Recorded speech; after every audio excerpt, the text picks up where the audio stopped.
Okay. Ready? Yeah. Well, I want to tell you about my first day at school, anywhere. Now, my father had just moved to Selma. He had a job as the head of the special security for the railroad at Selma, and a good job. And although it wasn't the first day of school, it was the first day of my school, and school had already started. And Dad had settled in his job, and Mother had taken me to school that day, left me, and and the school room was like this. It was kind of in a halfway in the basement, down in about 3 steps. It had windows all around and so forth. So, but the children were sitting there with. There was a bench, permanent bench there on each side of the table, for two people, two little students, and so they sit me down by this little fat kid, and I didn't know what was going on. I didn't have any books or anything else, but and no preparation. So during the little play period, I guess this little boy that was beside me came and he knocked me off of my bench, and the benches were permanent. You couldn't turn them over or anything. So I was knocked over, and everybody laughed, including the teacher. I remember her. She thought it was real funny.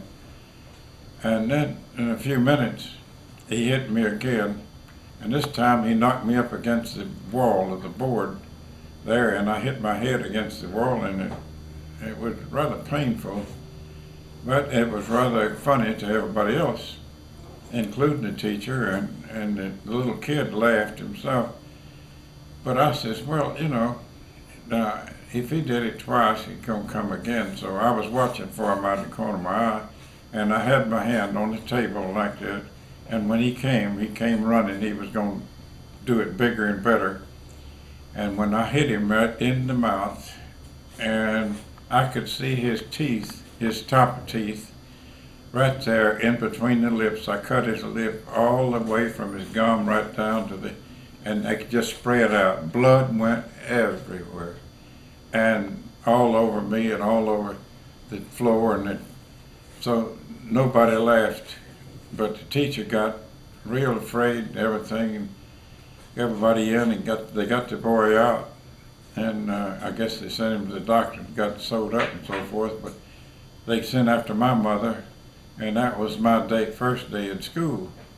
And I remember going one more day to school the next day, and I suppose that my folks never told me anything else, but I was probably expelled because I went to one more day to that school and no other. My dad had changed jobs. He went back to Freemanville, Alabama, and got out at Stumpwood for the Newport Company in Pensacola, Florida. Now, how old are you? I was 6 years old, I guess, because that was my first day in school. But I had, I knew how to fight by that time, and nobody bothered messing with me. But the idea that I was in a strange place, and the fact that I let him hit me twice without doing anything, the first time without doing anything. But I don't understand why they never discussed the fact that he knocked me up against the wall that second time, and it hurt my head. The fact there was a little swollen place on the side of my head right there. And but my father changed